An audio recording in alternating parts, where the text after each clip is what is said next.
Hey friends, and welcome back to my YouTube channel. In this video tutorial I will show you how to download or install V Rising game for free on PC. So without wasting time, here follow the steps very carefully. So open Steam, go to store, and in search the store search for the V Rising game and then click on this V Rising game. Scroll down and here you will say play V Rising, play for free until 18th of May 2026.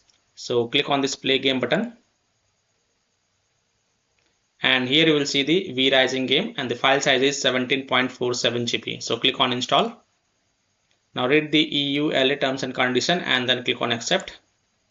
Now go to the library tab and here you can see that V Rising game is getting downloaded on my PC.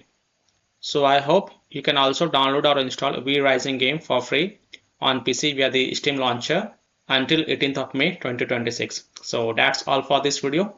If this video helped you, then please like and share this video and also subscribe to my YouTube channel to get the latest updates. Thank you.